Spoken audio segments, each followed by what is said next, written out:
सपना गैडलिंग ने पूछा है, प्रणाम अनंत श्री। एक ही घर में जन्मे दो भाई की कंडीशनिंग एक सरीकी होती है, फिर भी एक को सफलता मिलती है, दूसरा वहीं रहता है, तो क्या दोनों की डेस्टिनी अलग होती है?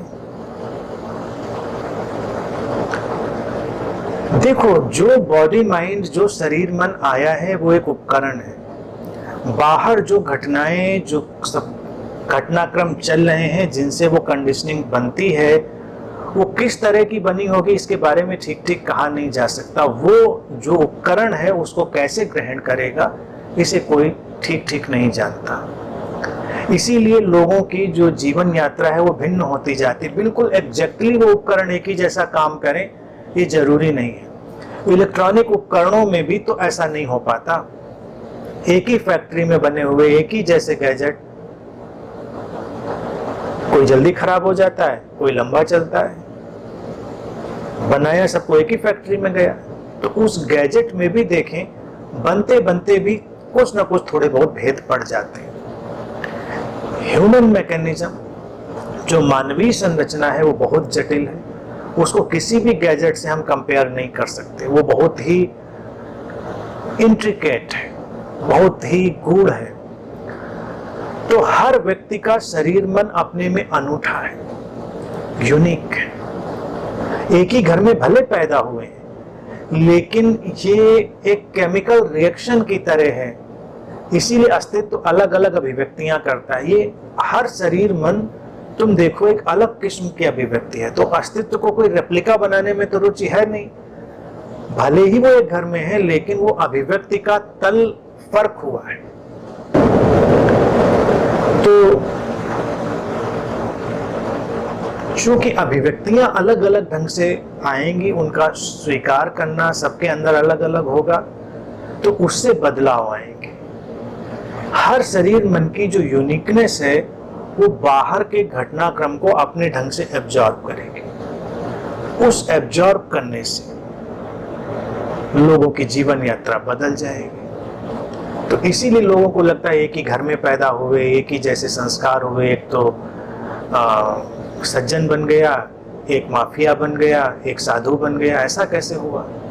क्योंकि वो व्यक्ति अपनी यूनिक प्रोग्रामिंग के चलते हुए उनको कैसे ग्रहण कर रहा था ये हम नहीं जानते। और फिर वो जो कॉम्बिनेशन है लोगों के इंटरेक्शन का, वो इक्वेशन क्या पैदा कर रही थी हम ये नहीं जानते।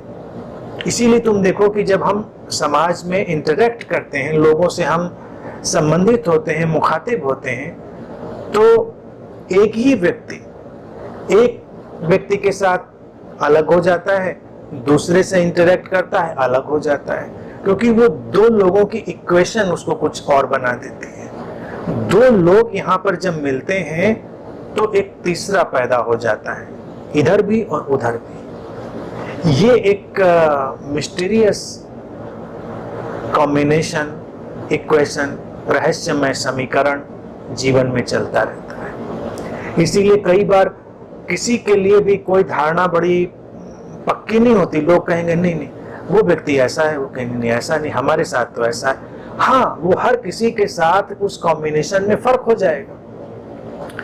इसी तरह से हर परिस्थिति के कॉम्बिनेशन में व्यक्ति के अंदर कुछ नई चीज पैदा हो जाएगी। हर विचार के कॉम्बिनेशन में कुछ फर्क हो जाएगा। तो ये जो इक्वेशंस हैं, ये जो समीकरण है, ये बदलते जाएंगे। डेस्टिनी का कोई ऐसा मामला नहीं है जो लोग मान के चलते हैं, जिस डेस्टिनी के पीछे लोग भागते हैं कि कहीं किसी ने डेस्टिनी लिख रखी है इसीलिए डेस्टिनी अलग हो जाती है। सबकी फाइल अलग अलग बनी हुई है तो इसलिए अलग हो जाती है। तो फिर तुमको लगता है किसी से हम फाइल अपनी पढ़वा लें, तो वो तो कोई पढ़ नहीं सकता। अनुमान लगा सकता है व्यक्ति, लेकिन कोई किसी की फाइल पढ़ नहीं सकता। वो सारी व्यर्थ की बात है। डेस्टिनी शब्द मैं भी उपयोग करता हूं, लेकिन मैं जब डेस्टिनी शब्द का उपयोग करता हूं तो उसका अभिप्राय है कि वो जो अनूठा समीकरण है, यूनिक जो इक्वेशन है, और वो जागतिक प्रवाह जो यूनिवर्सल फ्लो है, उन दोनों का जो संयोग होगा उससे क्या निकलेगा वो उसकी डेस्टिनी को बनाएगा। इस क्षण में जो समीकरण बना है वो अगले क्षण में व्यक्ति की डेस्टिनी बनने वाला है। इस तरह से डेस्टिनी बनेगी और वो यूनिक बनती चली जाएगी। तो इसमें कोई अड़चन नहीं है, ये तो हमेशा ही रहेगा। अस्तित्व की अभिलाषा जो है अंतर्निहित स्रोत की कहें या सोर्स की, वो भिन्न भिन्न अभिव्यक्तियों की है। स्रोत से जब विभाजन घटता है इस जीवन का, तो अभिव्यक्तियों का असीम वैविध्य, बड़ी भारी विविधता घटती है।